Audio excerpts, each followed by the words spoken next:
tuttavad ja kui nii öelda, siis on ka vähe öeldud, sest ma arvan, et mulle tundub, et me oleme ikka sõbrad rohkem. Nii palju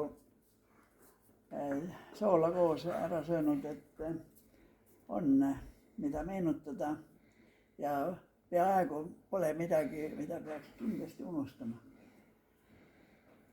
See on päris hea tunne, annaks õnne kõigile, et on kellega koos mõelda ja kellega koos tunned ennast hästi ja tunned ennast ka nii, et usud, usaldad ja arvad, et see kõik on vajalik ja hea. Aga nüüd eesmärgi juurde.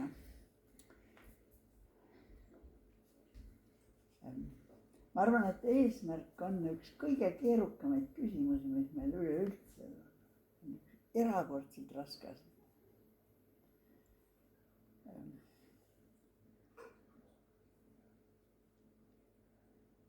Ma ei saa kuidagi öelda, et nüüd ma seletan ära kõik, mis eesmärgi seotud on. Seda ei suudaks minu asemel keegi teine ka. Ma tean, et see käib üle jõu. Aga natuke saame selgemaks küll. Eriti, kui oled ikkagi pool sajandit selle üle mõelnud, küll siis ikka midagi selgub ka. Kui te olete varsti ka 90, siis räägime. Ühte-teist peab mitte lihtsalt kuulma ja lugema kuskilt, üsna palju peab kogema. Kogemus ei ole sugugi vähem tähtis kui teadmine ja oskamine. Kogemus on väga tähtis asi. Ma kuulasin siin, kui vanad kõik on ja arvan, et teil vahetut kogemust selle kohta ei ole, et näha ja teada, et ühes väga suures riigis oli niisugune periood, kus kogu arengu lootus oli rajatud kogemuste vahetamisele. Oli ette nähtud kogu aeg sõita kogemusi vahetamisele, tulid ja läksid jälle kogemusi vahetama. See oli väga hea ettekääne teiste kulul napsi võtta, aga kogemusi põhimõtteliselt ei saa vahetada. Kogemus ei ole niisugune asi, mida saaks vahetada. Kogemust saab ainult omandada, tõsi küll saab unustada, aga kogemusi me omandame praktilise tegevuse kaudu. Kaldal ei saa ujuma õppida, peab vette. Võid lugeda küll raamatut, kuidas siputada, käsi liigutada, aga ujuma ei õpi mitte, peab vette. Ja nii on peaaegu iga asjaga. Peab tegema tegelikult. Ja nüüd tekib küsimus eesmärgist.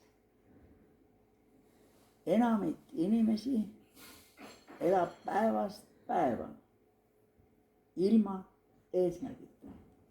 Hommikul püksid jalga, tass kohvi kõhtu, sibab ringi päeva läbi, õhtuks väsin, vaatab televiisorit, natuke läbi magama. Mis sa saavutasid? Mitte midagi. Mis sa tahtsid saavutada? Mitte midagi.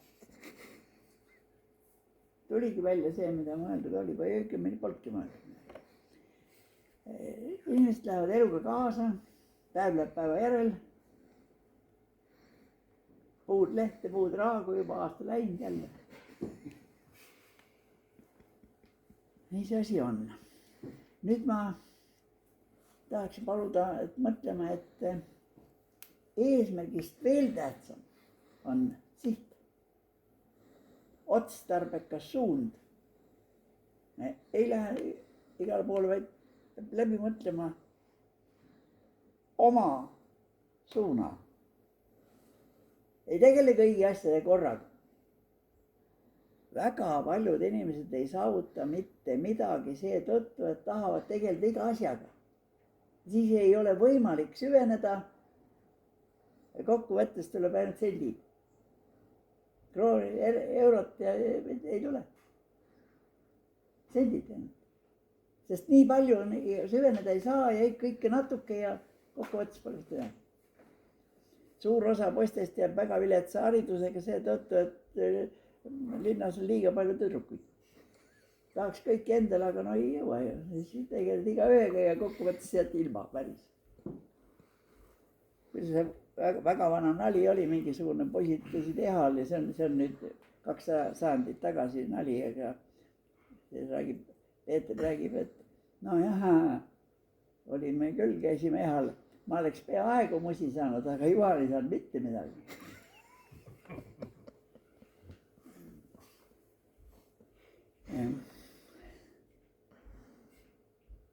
Niisiis, siht on otstarbekas suund ja sihivalik on otsus. Eesmärk on samuti otsus. Otsus on raske asi. Otsuseid teeb subjekt, inimene. Asjadel, esemetel, tegevustel, üritustel, projektidel ei ole eesmärki. Erinevalt sellest, mida iga päev võib kuulda raadiost ja televisioonist. Mingisuguse programmi eesmärk ja igast ei ole. Ka sellel praegusel meesteklubi istungil siin või mõtiskluses ei ole eesmärki. Eesmärk on korraldajatel, osalejatel, eesmärgid on inimestel. Seda viga on kõik kohad täis, aga ärge laske ennast eksitada.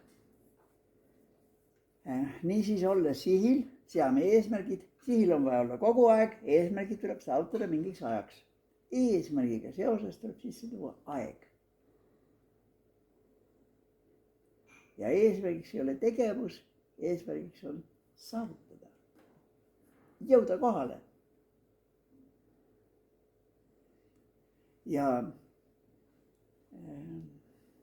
Aga vaeva peab nägema vahenditega. Eesmärk on intellektuaalne akt. Hetkel otsustama. Ja siis, nüüd on vaja eesmärki saavutada. Järelikult peab kavandama protsessi. Nüüd tuleb protsessi mõiste. See on ajalises järgnevuses ja loogilises seoses olevate sündmuste järjepidev jada või etappide järjepidev jada. Ja kui ma nii ütlen, siis pange tähele, selles määratluses oli viga. Ma ütlesin selle vea meelega, et koondada tähelepanu väga tähtsale detailile. Kordan seda vigast lauset. Ajalises järgnevuses ja loogilises seoses olevate etappide järjepidev jada. Ei ole nii. Etappide ja üleminekute järjepidev jada. Üleminekud on enamasti tähtsamad veel kui etapid. Ja valmistama mitte järgmiseks etapiks, vaid eeskätt järgmiseks üleminekuks ja etappideks. Niisiis vahend. Vahend on abstraktsioon. Reaalselt on olemas ressursid ja iga ressursi olemasolu on tingimus teiste ressursside kasutamiseks, mis on ka vajalikud. Ressursi ja tingimuse ühtsus on vahend. Eesmärgi vahendi ühtsus on protsess. Ühtsuse mõiste tuleb sisse tuua. Inglise keeles seda sõna on, aga nad ei kasuta seda ja positiivistlikus filosoofias on ühtsuse kategooriaga suuri raskusi. Eesmärgi vahendi ühtsus on sageli ingliskeelses keskkonnas õppes olnud isikule üsna raskesti tabatav. Nii nagu näiteks venelastel pole ju sõna sihti. Lihtsalt ei ole, räägib ikka juttu, et sellest saab raznaja napravleenija ja nii edasi, aga sõna ei ole, terminit ei ole, sõna ei ole. Sihti juba ukraina keeles käima. Aga vene keeles pole ju näiteks ka otsustama. Öelge vene keeles otsustama. Ei saa. Ja otsustasime, nad ei ütle ju niimoodi. Nad ütlevad priinyali решение, принятие решение. Aga vastu saad võtta seda, mida keegi teine on teinud. Meenutan, otsus on eesmärk. Või eesmärk on otsus. ja nüüd ongi küsimus, kes seab eesmärgi. Eesmärgi seab subjekt ise, me ise seame endale eesmärgid. Seda nii ei sobi öelda, et meie ette on seatud järgmised eesmärgid. Ei ole, me ise seame eesmärgid. Meie ette, meile on võib-olla antud ülesanded või kohustused. Kohustused kaasnevad perekonnaseisuga, kodakondsusega, ametikohaga, rolliga, staatusega, kohustused kaasnevad. Ülesanded antakse. Täita tuleb nii ülesandeid kui kohustusi. Aga eesmärki tuleb saavutada. Keeles on kõik väga kenasti täpselt. Oluline on ilusti mõtelda ja aru saada, mis me teeme. Koolis nõutakse teadmisi, muudkui teadmisi. Ma ei ütle, et teadmisi pole vaja, on küll vaja. Aga teadmine on tühine osa. Väärtuseks on teadmiste oskamise. Teadmisi tuleb osata kasutada ka ju. Teadmiste oskuse ja arusaamise ühtsus. Ma panen sõrmed natuke naljakalt niimoodi. Paneme see, mis püsti on, tähistab nüüd teadmist ja mis pikali oskust, pöial arusaamist. Ja ma panen selle klaasi maha korraks. Väärtuseks on see koht. Rääkida saame teadmisest, oskamisest, arusaamisest, vaja on saavutada nende ühtsust. See koht on kallis nüüd. Kui mõnda nendest kolmest ei ole, siis seda kohta ei teki. Proovige nüüd oma peas niimoodi abstraktselt ilusti silmad korraks kinni ja teadmise, oskamise, arusaamise ühtsus. Eesti lapsed koolis praegu teavad ikka väga palju. See metoodika, hinded ja sundus ja väga raske on lastel üsnagi. Ja surutakse pähe ikka väga palju teadmisi. Eesti lapsed suhteliselt hästi teavad väga palju. PISA testis saavad kõrgeid tulemusi. Oskavad üsna vähe, aru ei saa peaaegu mitte midagi. See, mis välja tuleb, keegi nimetab hariduseks, ega see on kindlasti liialdus. Ei ole. Mis see haridus on ja kuidas see on päris huvitav ja kui kunagi tahtmist on, siis me võiksime sellest lähemalt rääkida. Aga praegu ma saandaksin soovitada enda jaoks kas või oma peos asendada see sõna haridus sõnaga valmidus. Vaadake korraks, milleks on mul valmidus? Kodus sfääris ja sõpruskonnas ja tööl ja ühiskonnaelus ja kultuurielus ja milline on minu valmidus? Milleks?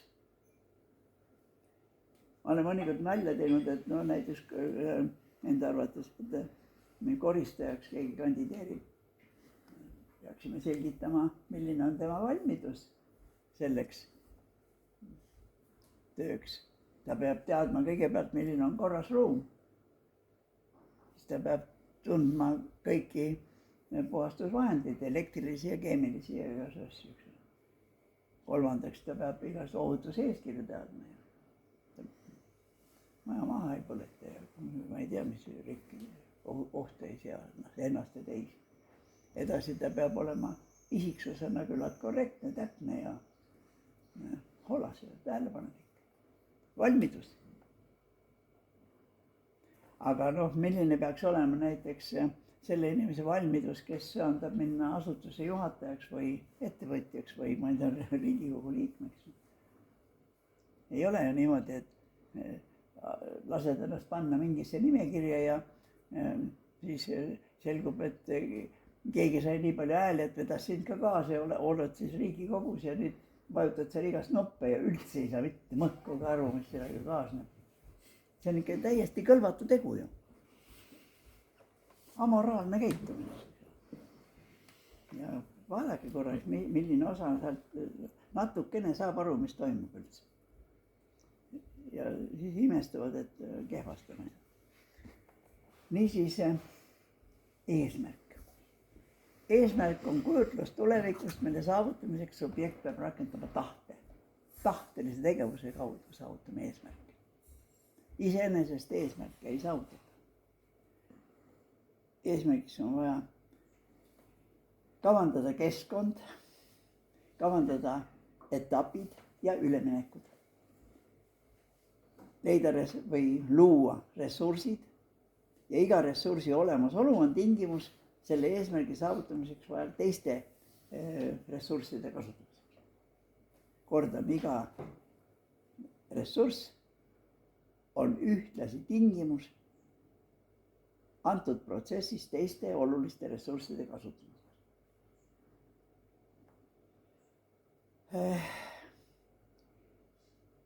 Efektiivsus on igal juhul ja alati süsteemsuse funktsioon, objektiivne kaassõltuvus süsteemsusest. Mittesüsteemne tegevus on prahk-põhk, sõni. Lisage siia kõik halvad sõnad, mis pähe tulevad, kõik on õiged. Süsteemse mõtlemisega on Eestis olukord kehvavõitu. Ja süsteemsusest muidugi räägitakse natuke, aga vaja on süsteemsuse, efektiivsuse ja intensiivsuse ühtsust. Süsteemsus, efektiivsus, intensiivsus ja nende ühtsus on väärtus. Taotled teha küll süsteemselt, aga valmis saab 10 aasta pärast, see ei sobi. Teeme küll süsteemselt, aga oma hind on üüratu ja kokkuvõttes on ju mitte midagi väärtuslikku, vaid lihtsalt lollust. Nii et mis on mõistlik ja mis ei ole, peab olema kogu aeg ikkagi tiksuma kõrvadega. Eesmärkide puhul on ühest küljest on oluline professionaalsus, millega me kindlustame, et me teeme õigesti ja seda, mis on kooskõlas vajadustega, mis on kooskõlas kultuuristereotüüpidega, mis on kooskõlas standarditega, mis on kooskõlas ka ideaalidega. Teeme mõistlik asju. Teiseks, professionaalsuse kõrval on kõlbelisus. Me peame austama õigust ja õiglust. Õigusel on üldse kohta meie elus üksnes juhul, kui seda kasutatakse õiglaselt. Ja väärtuseks on see, mis on hea. Ma ütlen nüüd 3 niisugust sõna, minu vabandused sellega seoses, et see võimalik, et teiste alade inimesed ja lihtsalt ei ole neid filosoofia termineid nii väga tegelenud nendega ja mis siis ikka, aga praegu on niisugune koht, kus me mõtiskleme koos ja minu kohustuseks on, õpetame kindlasti mitte, aga ma näitan, kuidas mina nende asjade üle mõtlen ja kes tahab kaasa mõtelda ja edasi mõtelda, olge lahked. Kes ei taha, mõelge omamoodi edasi, nii nagu ükskõik, ega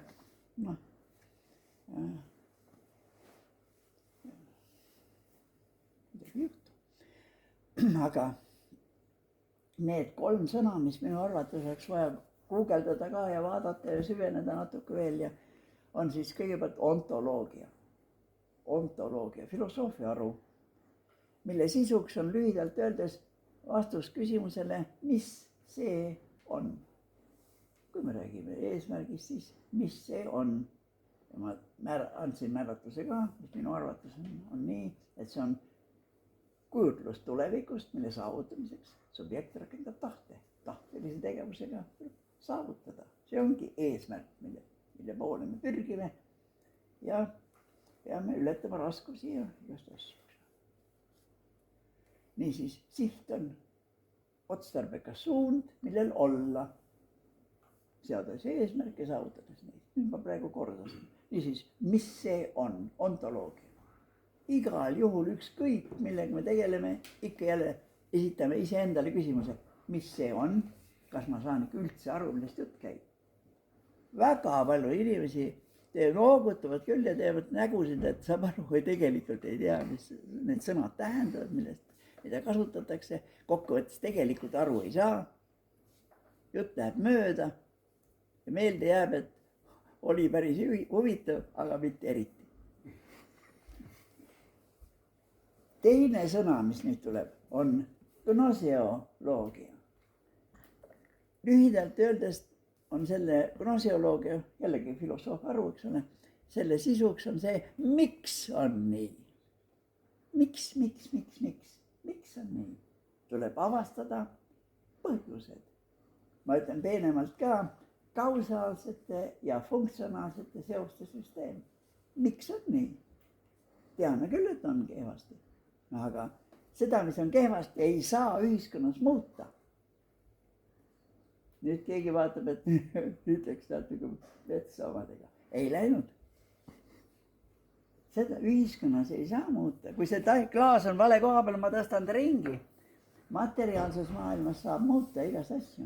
Mitte küll igas asju, aga ikka väga paljud asju saab muuta. Aga mitte materiaalses maailmas, ühiskonnas, kultuuris ei saa. Muuta saaks selle tegurite süsteemi. Aga tegurid tuleb avastada, sõnastada, avalikustada, süsteemiks põimida ja alles siis saad jagu. Põhjustest saab jagu. Võib-olla isegi põhjuste. 3 sammu sügavamale.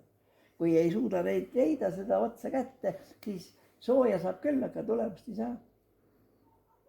Ja väga paljud inimesed raiskavad oma elu ära sellega, et tegelevad nende asjadega, mida tegelikult ei muuda. Sooja saab, aeg läheb, pinged kasvavad, aga tulemust ei ole. Niisiis, eespool alguses ma ütlesin, et väga paljud ei sea üldse eesmärke. Aga neid on ka küllalt palju, kes seavad on niisugused eesmärgid, mille saavutamine üldse mõeldav ei olegi. On nii fantaasia, eks ole, ja siis terve elu nutab selle, et ei saa kätte. No kus viga oli? Vale eesmärgi seal. Asi on mitte selles, et sa oled kehv, vaid mõtlesid alasti. On seda, et sead eesmärgi, siht on ka õige, eesmärk on täitsa tõsine, aga ei viitsi küllalt süsteemselt pingutada. Vasak jalaga nokid siit ja nokid sealt, natuke lükkad ja tõmbad ja kokkuvõttes eesmärk on ja räägid ise tunned ka, et ja, eks ole, aga mitte midagi ei edene. Sellepärast, et ei tegele süsteemselt, järjekindlalt, püsivalt. Ja nüüd ma ütlen väga halva asja. Niimoodi. Ma arvan, et väga heaks, ükskõik mis alal, olgu see sport, kunst, teadus, ükskõik mis valdkond, väga heaks saab ikka ainult siis ja alles siis, kui pühenduda. Pühendumise küsimus on. Kes siin täna rääkisid, ma kuulasin tähelepanelikult enda arvates ja siin oli ikka päris huvitavaid asja, oli täitsa selgelt tunda, et keegi on mis valdkonnas, keegi on nüüd asjatundlik ja on pühendunud ja on saavutanud.